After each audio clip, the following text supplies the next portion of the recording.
Welcome to Mr. Joyner's class, Environmental Science. We're going to pick up where we left off with Agriculture Revolution. Agriculture Revolution brought about a lot of great foods on your table and textiles and things like we've talked about before, but also, if not done right, can harm the environment. Slash and burn techniques to convert land into farmland can cause significant damage to the landscape. If you don't plant anything behind, you've created a wasteland. If you use the land up and don't add anything to any fertilizers to it, then the land's going to be infertile and you can't even plant on it anymore. That has led to desertification in rainforests. And then we'll jump to Industrial Revolution, where we made a shift. And write this down for the definition for Industrial Revolution.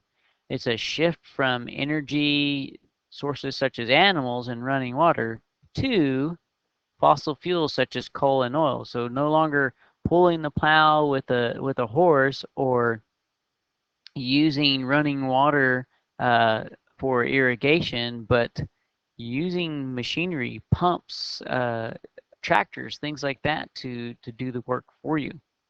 This increased what we can output and increased our transportation, and it also increased, in a way, minimized the distances between cities because it didn't take us long to travel from point A to point B. And so that means then foods can get to you and last longer. However, the downside to that is that you are replacing the landscape with factories. You are also causing pollution. The land is being used for other things.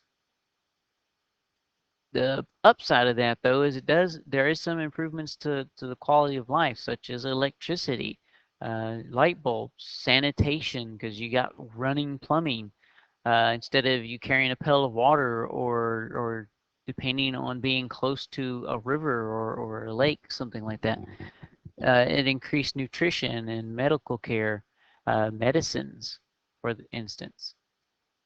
However, like I said, it does cause habitat loss, pollution in the air, um, reduces the whole, the word I'm looking for, diversification of animals and plants that you had because everyone uh, wants to use the plants and things that work best with their machines. For instance, I had some wild pecans growing on a place that I live, and I tried to take it to what they call a nut factory, where they shell the pecans for you, but they wouldn't take them because they only take the bigger pecans, not the small paper shell pecans. As a result, we know that other materials such as plastics and artificial pesticides and fertilizers became more and more prevalent and causing pollution.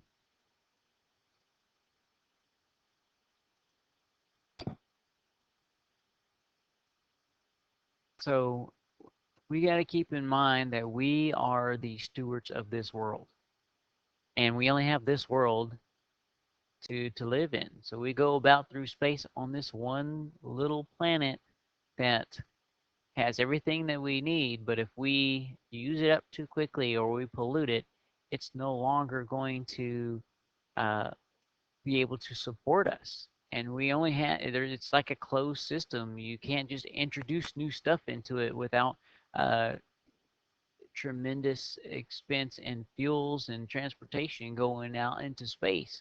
So we've got to take care of the spaceship that we're on. And we don't have abundance in every material. Some materials don't replenish as quickly. They can get used up. So we want to think about those not only in just the global scale, but also regional and local scales. It becomes more and more expensive uh, to attain those things. For instance, uh, Saudi Arabia has to pay to ship sand from from Ireland because the sand that they have is not really good for construction, and so they pay to get it from Ireland. But if Ireland gives away all their sand, then they don't have it for construction. So that's a regional type thing. A local type thing is if you pollute your local waterway and that's where you're getting your water from, well, then you have to start getting bottled water from elsewhere, and that's going to be expensive. And then, of course, the Industrial Revolution caused this a spike in the population, like a J curve in exponential growth ever since the Industrial Revolution, because you had new foods that were getting to your table quicker. But that also led to more pesticide pollution because you have these big farms that have insects on there, and it's not just a small micro scale thing that you can just pick the bugs off of. You've got this huge farm that you can't just go around picking bugs off. You have to spray with pesticides. Scientists believe that the population will eventually stabilize, meaning basically people will start dying off. This J curve has got to stop at some point. People will either start getting sick everywhere. Sounds familiar. Or people will start not having the quality of life they were used to. The main environmental problems we can categorize, write this down: resource depletion, pollution, and loss of biodiversity. Those kind of things are our main three environmental problems. Resource depletion, that's like we're running out of things. So we'll break those down into renewable, non-renewable here in a little bit.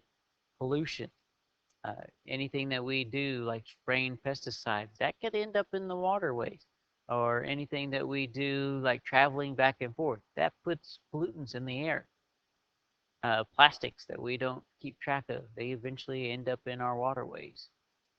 Loss of biodiversity. We need that biodiversity. One, because diversity is the spice of life. And two, it creates a healthier environment that's able to withstand disease and fires and things like that because you have some there that animals there that are adapted for that to continue to spread that population. Write this down. Natural resources are natural materials that are used by humans, such as water, petroleum, minerals, forest animals. Just get natural materials used by humans. We can break those down into renewable versus non-renewable. So on your warm-up sheet of paper, I want you to make this list out. Energy from the sun, water, wood, soil, and air are all considered renewable. And the main reason why they're considered renewable is because they replenish faster than we use them. Now, could there be a situation where we use it up, these particular things up faster than they can replenish? You bet you. One, for instance, is water, at least drinking water, anyways.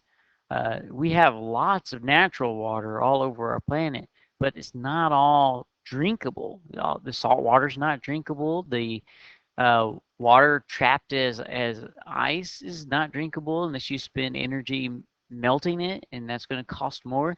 Water, if the water table goes down too far, it's going to cost more to drill and tap into it. And that salt water, to turn that into drinkable water, is going to take lots of energy to do that. So it drives up the price.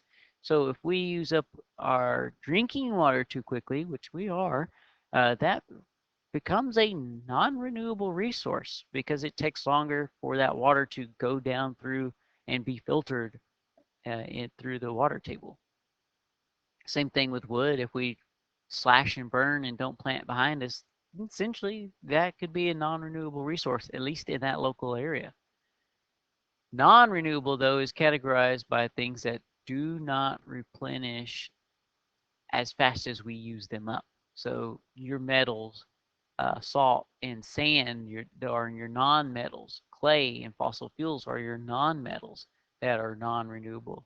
Fossil fuels take a long time to replenish. It takes a long time for sand, for rocks to be broken down into sand.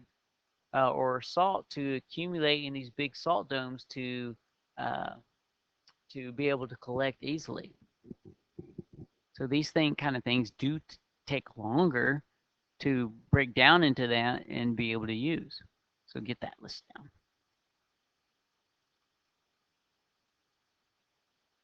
So again, that's how we categorize these, is the time scale in which it takes for them to replenish. Write this down. Pollution is any undesirable change in nature. So that could, a lot of people think of waste and radiation, but also noise and heat. A factory that needs to cool itself down, so it pumps water through it and then it dumps it back out into the ocean or into a lake. That can kill the fish because it removes the oxygen from the water, the dissolved oxygen from the water, and the fish die. That can noise pollution. Some people like city noise, other people don't. Animals are the same way. Some like the noise and some don't, so they'll move and not be there anymore. Two main types are biodegradable and non-biodegradable. So come up with a short definition of that. Biodegradable can be broken down naturally. Non-biodegradable can't be broken down naturally.